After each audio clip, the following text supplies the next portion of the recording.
nila, pero ito ang vision natin. Sabihin natin, itong damdamin natin walang pwedeng magsabi sa atin dahil ito ay karapatan natin sa ating sarili. At obligasyon natin ito.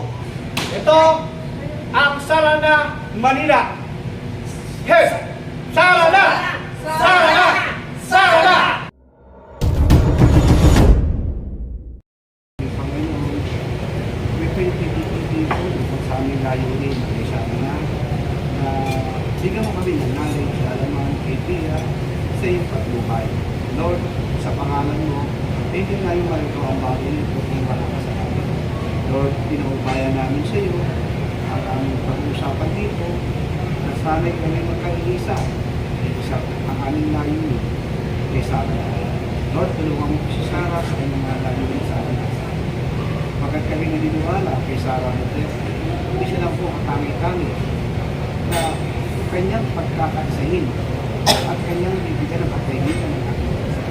Lord, bigyan ko ng makabuhay si Sarah Duterte.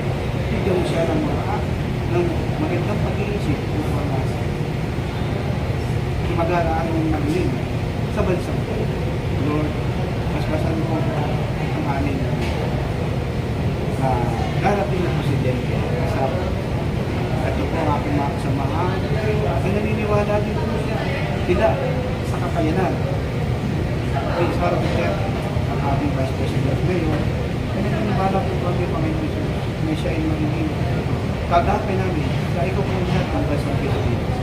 Lord, tulungan kami na makaisa ang bansang Pilipinas. Nakakalungkot, Panginoon, na nangyayari. Tulungan mo ang bansang Pilipinas. Bakit na ano, Panginoon?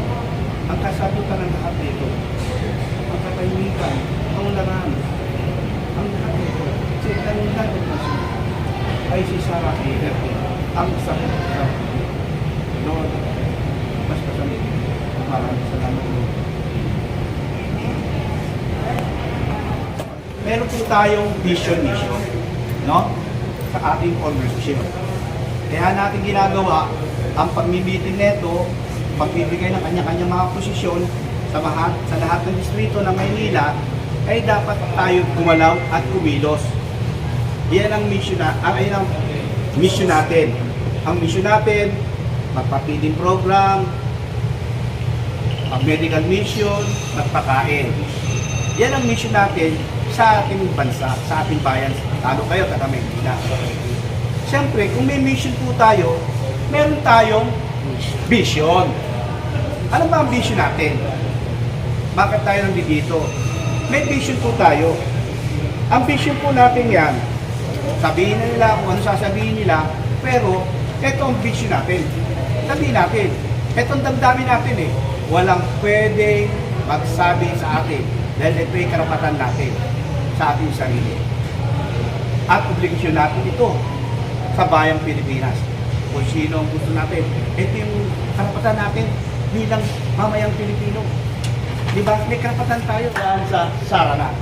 Kaya ginagawa natin ang bagay nito dahil mahal natin ang bansang Pilipinas. Sapagkat sa aking pananaw, sa aking isipan, si Sarah Duterte ang sagot sa bansa natin, sa kahirapan, sa katahimikan, sa ikaunlad ng bayan. Si Sarah po Duterte ang sagot sa ating mga problema. Salamat po sa inyo.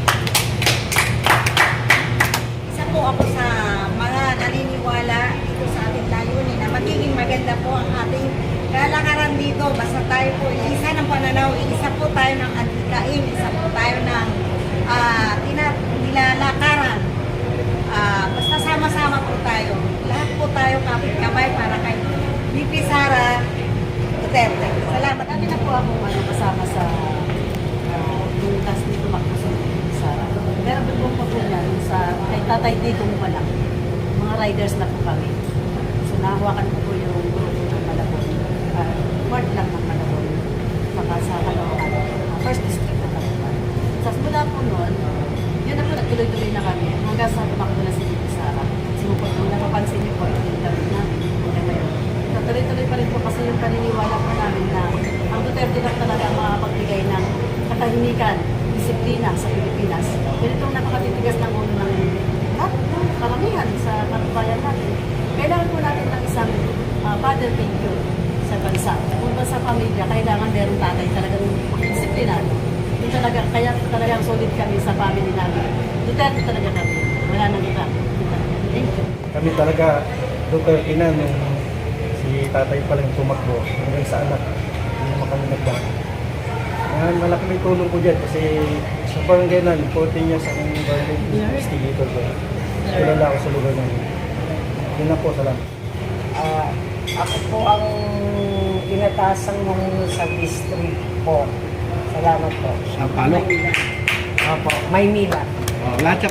Ang katungkulan kong hinahawakan ngayon dito sa Sarana, ako po ang Manila Head. Mula District 1 hanggang 6. Maraming salamat. Inatasang hawakan ng District 1, Tondo po, Manila. Ako na mawak ng District 6. So, sa political campaign naman po, experience rin naman po tayo. Sa local, especially, congressman, national. Kumbaga, kaya-kaya natin na kampanan yung district yan, district 6. At sa Taga-District 1, Tondo, Manila. Pinakikilala ko ang aking sarili na ako po si Noel Kabuhat, founder and national president ng ating movement na Sarana. Service in Action, Respect Advocacy for the Noble and Admirable. Yan po ang ibig ko sabihin natin. No? Since ako po ay napunta kay Duterte dahil po yung aking anak na si Justice, kaibigan matalik niya nung high school pa. Kaya nung tumakbo presidente po, si Higo, isa ho kami na sumuha sa kanya. Hanggang ngayon, pati sa anak na tumatakbo ng unang presidente, kami nag-endorse kay Ma'am Sara for president. Hindi nga po natuloy, naging vice, sinusuporta po rin namin na Sarna. So until na ngayon, sa nakikita ko sa panahon ngayon, ay si Sara ang tugon sa lahat ng bagay sa panahon ngayon. Yan po ang nakikita at nakikita ko rin ang karamihan na gusto siya dahil siya po ang dapat mamuno sa bansa ng Pilipinas. Siya lang po, wala na po iba. Salamat po sa inyo.